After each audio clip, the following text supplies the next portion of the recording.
Hi there and welcome back to my channel. This is Sean, the Honest Book Reviewer, with another book review.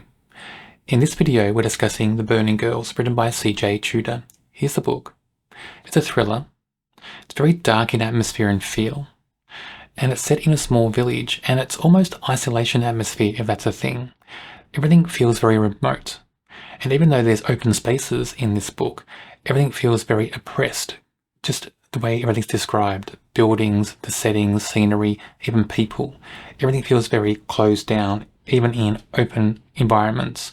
So I think that's very well done in this story, that atmosphere. I'm trying to think who this reminds me of, and all I can think of is Dean Koontz at the top of his game. This book has that feel to it, that vibe of a really good twisty thriller, with some other elements trying to creep into the mix as well. So if you enjoy those type of books, I'm sure you'll enjoy this.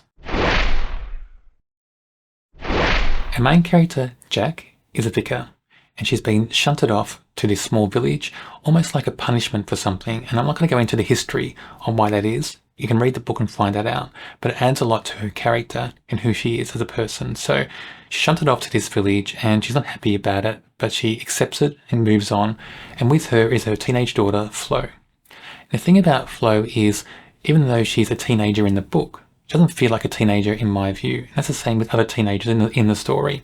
They feel older than their years. They read as being almost 20 in my view, not mid-teens. So that's a bit of a flaw in this story, and I think that some authors just don't know how to write teenagers well. But what is done well in this book is the small town atmosphere. You feel it immediately. I mean, you feel it in many ways. Just in the way the buildings are described. And the church that Jackie is the vicar of, the church is described not in very pleasant ways. It's described as being a bit run down, tiny windows. Nothing about it that stands out as being even remotely pretty, really. It's described as being just quite an awful church, really. And even her house isn't described very well. It's described as a little bit run down. We've got a basement that's full of junk, and it's filled with things that she wants to get rid of. We've got characters as well in the book that are described in not always positive ways, and sometimes they're seen as stereotypes in some ways, but not powerful stereotypes. But you can tell by the way the characters are described that they feel like small town or small village characters. Also just the scenery. Even though we've got open spaces, whenever characters are in these open spaces, they feel more compressed spaces. They feel smaller. That's down to just the environment, the way buildings are described, the way trees are described, having shadows, and there's a graveyard right near the church as well, near their house where Jack and Flo live. So all these things add to this oppressive atmosphere in the story. Also, the twists start very early in this book, and I really like that. A book where twists aren't always at the end. I enjoy that so much in stories. So one of the early twists is that Jack learns that the previous vicar in this village died. And we also learn he was obsessed with this mysterious cold case of teenage girls that were missing. So these two teenage girls went missing on the same night. No one knows where they went. And it's been a cold case in the village for, I think, 30 years or something.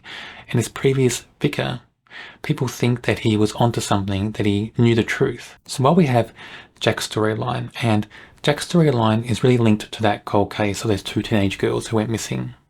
Jack's trying to find out the truth. She thinks she can dig in and find out the truth. We've got Flo, her daughter, has her own storyline as well.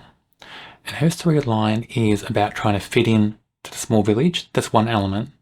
Also about other teenagers in the village and how they interact with Flo. We have Rosie, another girl in the village, and Rosie is a teenage girl as well, and she's in a rich family. And Rosie seems a bit unstable, even a bit dangerous, and she has interactions with Flo, and not very pleasant ones in the book. Then we have another boy in the village that Flo meets, becomes friendly with, and he's very important in the story. And a lot of Flo's storyline is based around him, about that friendship, budding romance going on between those two characters. So I enjoyed Flo's storyline for those aspects.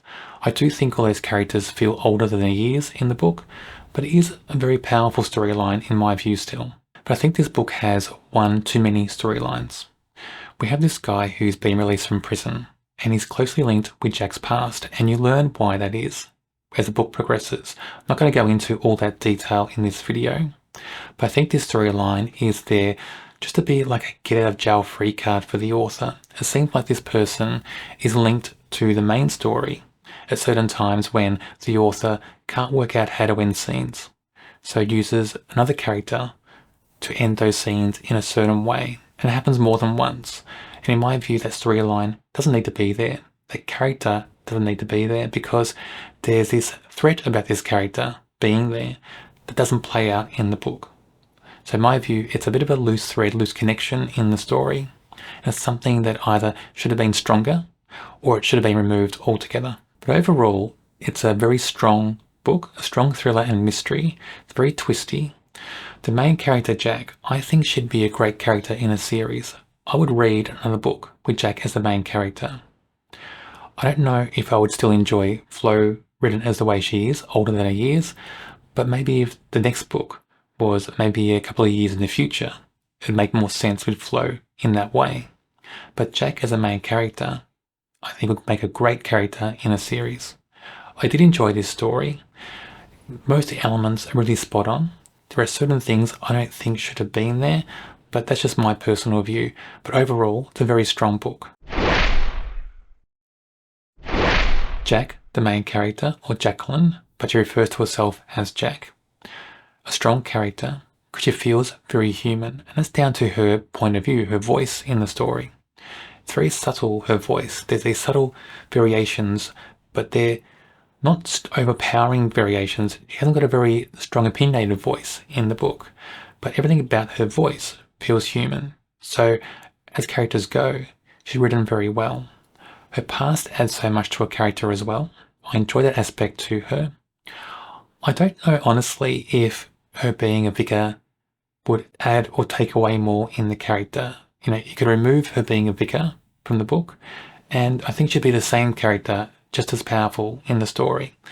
So I think being a vicar adds a layer, maybe a colourful layer for the character in the book, but I don't know if it's vital to the character. Flo as a character, while I enjoy her in the book, and she's a powerful character, it's more down to sometimes how she's used in the story, more than how her characters are written. I think her character feels too old to be a teenager, so a bit of a flaw there. But the way she's used adds suspense into the story. However, I do think she has too many scenes where she runs into danger. That happens sometimes in books like this. Certain characters always go into danger all the time. They don't seem to think first. And it happens to Flo many times in this book.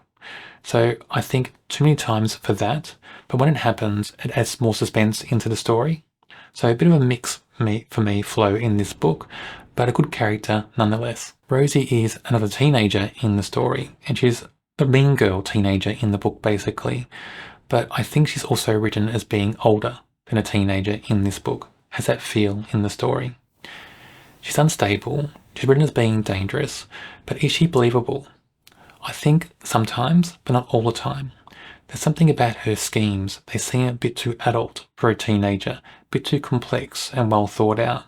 There's none of that teenager, spur of the moment thing going on that you'd expect for teenagers in stories. Because teenagers do think a bit spur of the moment sometimes, don't they?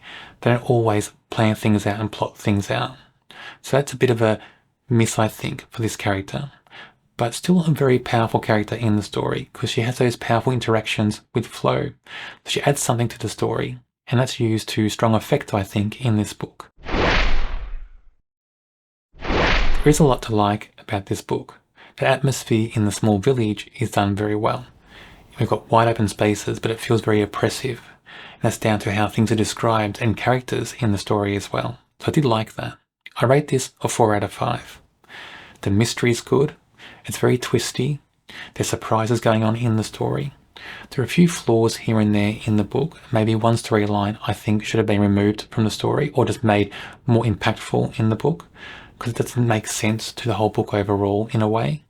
But other than that, I think this book is very well written and I do recommend it. On my channel, I read mini thrillers. If you enjoy thrillers, check out my channel and subscribe. On the screen now is a link to a video for another book I'm sure you'll enjoy.